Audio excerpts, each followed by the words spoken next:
Okay, so you've decided you want a little bit more help understanding what hip hop does to foster life's meaning.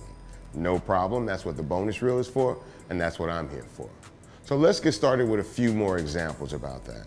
And we're gonna stay focused on examples in rap music. So let's talk about how lyrics explicitly raise the question of life's meaning. And we can do that with my own music. Earlier in the lesson, we talked about the song High Life, but we can delve deeper into the lyrics right now, specifically the first two opening bars of my verse in High Life. On that verse, I state you only have one life to live. That's all they give you to do it. You can bullshit your way through it or stay true. Now, at that point, I was going through a very difficult time in life. Because of the fact that I felt I had no one or nothing to be responsible for, I wasn't being responsible at all. I was living very reckless and very careless with my life. And I didn't really understand that everything that I was doing not only affected me, but affected other people around me. And that all these different actions or things that I was doing and getting into would be all that was left for people to remember me by. I had to take a deep look at myself and realize that if I wanted to be looked at in a real way, I'd have to start living in a real way. It was at that moment where myself and Pimp C decided that we had much more bigger things to live for and that we had to start carrying ourselves in a different way. Not only as artists, but as people. For ourselves, but also the people that looked up to us and the people that had love for us. Now let's talk about popular themes within rap music that include some of the same themes that are present within traditional religion.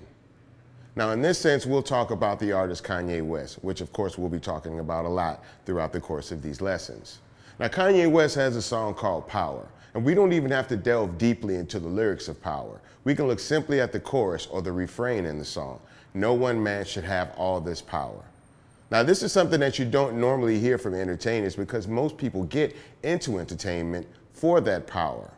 There is a dynamic that lives between the person standing on the stage looking down amongst all the different people or followers that have come to see him perform. Even an artist like Kanye, who takes great pride in putting together an incredible production and standing very tall on that stage amongst his followers, understands that that very power can be intoxicating. And this very idea of power that the entertainer has over the crowd is very close to the idea of idolatry that we talk about within Christianity.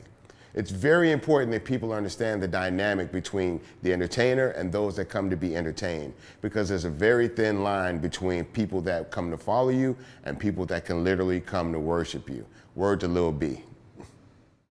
So now let's talk about how the conversations and insights of fans of hip hop culture can suggest this very function. We can look back at how earlier in the lesson I talked about the Free Pimp C movement.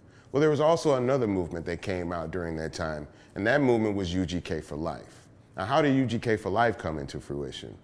After Pimp C's incarceration, many people suggested that the group UGK was done for because very few people had come from years of incarceration to be able to come back into the public and still have a fruitful career. I refused to buy into that notion.